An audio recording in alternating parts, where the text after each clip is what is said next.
Nesse mundo, quando a mana exposta no ar chega ao nível crítico, um abismo profundo chamado Abyss se manifesta, abrindo um portal para Void, um mundo dos demônios, onde quanto mais fundo você chega, as beasts que você encontra são cada vez mais poderosas. Certa noite, a cidade do protagonista manifestou um Abyss com profundidade 12, grave o bastante para beasts conhecidas como Lords aparecerem. Naquela ocasião, um experiente guerreiro prepara seu velho machado para a batalha, após pensar que nunca usaria de novo. Então ele pede para seu neto Noel se esconder em um abrigo subterrâneo, enquanto ele vai ganhar tempo até a ajuda da capital chegar. Noel reclama que não dá para saber quando os reforços vão chegar, portanto seu avô ficaria lutando sozinho e correria risco de vida. Para tranquilizar o jovem, o veterano lembra que é Overdeath, o demônio indômito, e que vai proteger o neto nem que custe sua vida. Dito isso, o guerreiro se dirige para a batalha. No meio da cidade, as beasts espalhavam o caos, devorando a população e ateando fogo em cada moradia, até que Overdeath chega e bate de frente com as criaturas. O líder delas, da categoria Lord, ordena que o humano seja morto, mas o velho mostra muita confiança e não será um alvo fácil. Enquanto isso, Noel chora em seu canto ao lado dos funcionários da casa onde vive. De repente, uma explosão chama a atenção de todos. Horas depois, quando a batalha termina, Noel sai do abrigo em busca do seu avô. A cidade estava em ruínas, com corpos espalhados por todos os cantos, e dentre eles estava Overdeath gravemente ferido. Ao se aproximar dele, Noel escuta que a idade chega para todos, até pro avô, e que esse é o fim de um Seeker, porque ao fazer da sua luta seu propósito, você sempre caminha ao lado da morte. Nisso o homem pergunta se mesmo sabendo disso, Noel ainda quer se tornar Seeker, e o garoto volta a afirmar que sim com lágrimas nos olhos, enquanto o sol volta a nascer no horizonte. Sendo assim, Overdeath pede que o neto se torne um Seeker que jamais será derrotado. Noel promete que chegará nesse nível, então o avô declara que sempre amou o garoto e perde sua vida. Enquanto o jovem chora diante da tragédia, um Noel mais velho conta que seu avô se chama Brandon Stolen, um homem que foi capaz de derrotar uma beast de profundidade abissal 13, o Costus Prateado, e se tornou o Seeker mais conhecido como Overdeath, o Indômito, o mais poderoso de todos os Seekers. 2 anos depois, o garoto segue os passos de Brandon como prometido, e se une ao seu grupo contra monstros que ameaçam eles em uma caverna. Noel ordena que Lloyd e Walter interceptem os inimigos, enquanto Tanya deve fornecer apoio na retaguarda. Com as magias de cegueira da maga, os guerreiros conseguiam brechas para derrotar os oponentes da linha de frente, enquanto o próprio Noel ficava de braços cruzados a uma distância segura. Afinal, ele pertence à classe mais fraca de suporte, conhecida como Eloquente. Ele e seu grupo estão enfrentando vampiros inferiores, uma subespécie inferior incapaz de usar habilidades mágicas. A rainha desses seres é capaz de reproduzir mais dessa espécie de forma ilimitada. Por essa razão, Noel pede para todos do grupo ficarem atentos, porque ainda que sejam todos filhos do corpo principal, esses vampiros são capazes de rasgar um touro com as mãos. Por falar nisso, uma dessas criaturas, ainda que estando com o torso quase rasgado no meio, ataca Noel enquanto ele estava distraído. Então Tanya elimina ela e ressalta que é preciso arrancar a cabeça, senão elas vão renascer quantas vezes for necessário. Feito isso, o grupo segue sua jornada, e Walter quer saber por que eles não vão direto para a rainha ao invés de ficar matando a ralé. Afinal, se eles matarem a fonte, os vampiros não poderão se reproduzir. No entanto, Noel já avisa que não tem como fazer isso, porque essa missão seria dura para pessoas rank C como eles, mas se eles derrotarem todos os outros antes de enfrentarem a rainha, as chances de sucesso aumentam. Por mais que não concorde muito, Walter acata a decisão final do suporte do grupo, porque sendo membro da Blue Beyond, é assim que ele acredita que a equipe deve funcionar em termos de hierarquia. Segundo ele, o único motivo deles estarem em uma missão rank B, sendo que eles são do rank C, é graças à habilidade do Noel e sua lábia. Dito isso, Noel reflete que a classe Eloquente é de suporte especializado, capaz de invocar palavras com efeitos de aprimoramento, aumentando assim a capacidade do grupo, mas a força de combate deles é a pior que existe. Por depender de outros para sobreviverem, os Eloquentes são considerados a classe mais fraca de todas. Após essa reflexão, para surpresa de todos, a vampira rainha surge de repente e espelha uma nuvem de gás venenoso. Lloyd pede pra Tanya dar suporte enquanto ele procura por Noel, porém a vampira ataca a garota e derruba ela. Walter se enfurece e tenta acertar o inimigo com seu machado, mas erra. No meio da fumaça, Noel tosse sem parar e se enfraquece cada vez mais. Por outro lado, seus companheiros não conseguem bater de frente com o adversário sem os aprimoramentos do Eloquente. Walter grita se é assim que Noel pretende se tornar um Eloquente, e essas palavras de desafio carregam a mente do garoto até as lembranças da sua infância, quando seu avô morreu diante dos seus olhos. Com essa imagem na cabeça, Noel não vai permitir que ninguém subestime ele, e esse sentimento provoca um estranho brilho em seus olhos que o faz reagir prontamente, sacando uma pistola e indo de encontro com a vampira rainha. Sem demorar, ele invoca sua técnica de eloquência e dá início a uma estratégia chamada Texian. Com esse buff, ao dar ordens pro grupo, Noel melhora todas as habilidades de cada membro em 25%. Logo ele avisa aos dois camaradas da linha de frente que eles devem desviar de um ataque em área que virá. De fato, tudo acontece como o Eloquente descreveu, então Walter e Lloyd escapam do golpe. Em seguida, o suporte usa a Battle Voice, aumentando a resistência e mana do time em 25%, depois manda Tanya liberar escudos pros dois, enquanto os dois guerreiros devem atacar. A tática dá certo e o monstro sofre sérios danos, mas Tanya percebe que existem outros vampiros em volta e fica com medo deles ajudarem a rainha. Diante dessa situação, Noel conjura claridade mental, Peer Support, para estabilizar a mente da feiticeira e restaurar sua vontade de lutar. Após isso, Noel coloca 74 segundos no seu relógio em contagem regressiva e afirma que vai cuidar dos mais fracos, enquanto os outros três devem se concentrar no corpo principal. Tanya precisa continuar cedendo escudos aos aliados e Lloyd e Walter devem se esquivar dos ataques da rainha enquanto os melhores ataques são preparados. Com o uivo do lobo, o Eloquente atordoa alguns vampiros e engatilha sua arma mágica, Silver Flame, para congelar outros oponentes com a Ice Bullet. Um dos vampiros escapou e Noel só tem mais uma bala, fora o fato de apenas estar em 43 segundos de contagem regressiva que ele programou em seu relógio. Segundo suas contas, as garras do vampiro vão perfurar ele no segundo 28.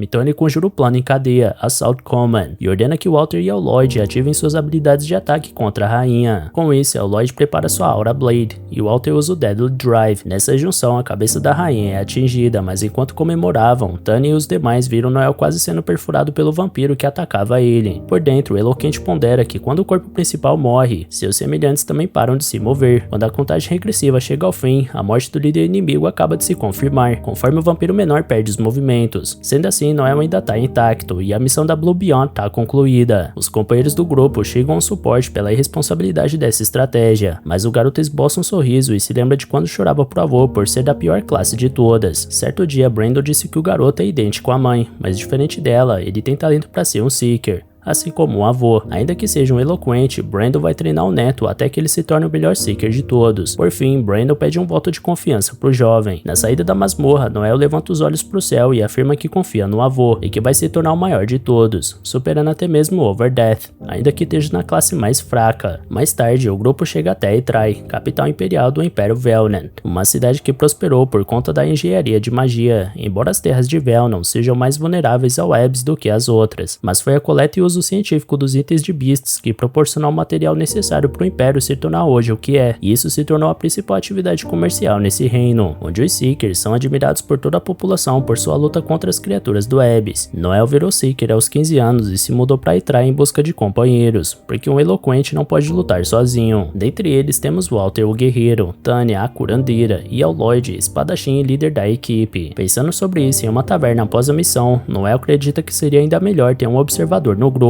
mas decide se concentrar em ganhar experiência com seu grupo atual. Walter interrompe a introspecção do garoto e deduz que ele está irritado com o pagamento recebido pelos itens dropados nessa missão, mas pede para ele não se importar tanto com isso, porque um Seeker não deve pensar tanto em dinheiro, e que provavelmente o avô de Noel teria dito a mesma coisa. Falando nisso, o Eloquente se recorda quando Brandon disse justamente o contrário, porque um Seeker deve estar sempre com o melhor equipamento possível para enfrentar os desafios. Segundo o experiente guerreiro, a notoriedade é uma honra para os Seekers, e o moleque não deve sentir vergonha se os outros olharem com cara ruim para a armadura bem feita dele. Além disso, Noel não deve nunca deixar ninguém subestimar ele. Ao se lembrar disso, o garoto encerra a discussão de forma arrogante com Walter, então o guerreiro se irrita e afirma que o Eloquente vai rachar o grupo com essa marra toda. Noel não recua e continua provocando um grandalhão, chamando a atenção de todo mundo em volta da taverna. Ele diz que o Walter se acha demais por ser 2 anos mais velho que ele, enquanto Walter responde que o moleque só se esconde atrás da equipe e fica dando ordens. Noel ironiza o fato do companheiro se achar um deus da batalha, por isso o grandalhão pega o Eloquente pelo colarinho e garante que vai matar ele. Noel chama o cara pra briga, porém Lloyd chega pra apartar a luta. Depois da confusão, a equipe Blue Beyond se une em uma praça e lamenta o pouco dinheiro que sobra das expedições por conta do alto custo das despesas. Lloyd tenta consolar todos ao dizer que uma ótima oportunidade vai surgir, porém Noel ressalta que missões com pagamentos altos são raras, e diferente dos clãs que recebem tarefas do governo, a Blue Beyond é terceirizada, por isso precisa pagar uma alta comissão pro contratante. Por essa razão, Noel sugere que o grupo use todo o seu dinheiro para fundar o próprio clã. Lloyd lembra que ele só tem 13 milhões de fios, sendo que o governo cobra 20 milhões para isso, então o Eloquente se compromete a cobrir o resto, porque é necessário eles formarem um clã. Afinal, o Império estimula o crescimento dos Seekers por eles serem heróis do povo, e como o Blue Beyond possui juventude, beleza e carisma entre seus integrantes, com certeza eles ganharão patrocínios. juntos. Dito isso, Walter concorda que eles precisam adiantar esse processo, porque ele quer ter fama, dinheiro e mulheres o quanto antes. Tanya fica contra essa proposta porque acha que a equipe não tem experiência para dar um passo tão grande. Sendo assim, a Lloyd fica com o último voto, mas Noel avisa que caso eles decidam não abrir esse clã, ele vai sair do grupo. Como tinha dito na formação, ele tem um grande sonho de se tornar maior que Overdeath e não pode abrir mão desse projeto. Diante dessa falha, Lloyd concorda em fundar um clã, então marca uma reunião depois de amanhã na casa dele para conversar sobre os detalhes. Resolvida essa parte, todos se separam e vão embora, menos Tanya e Lloyd que continuam juntos na praça. Entretanto, mais tarde, Noel e Walter descobrem que foram traídos pelo resto da equipe. Tanto o líder quanto a curandeira estão saindo da cidade sem chamar a atenção.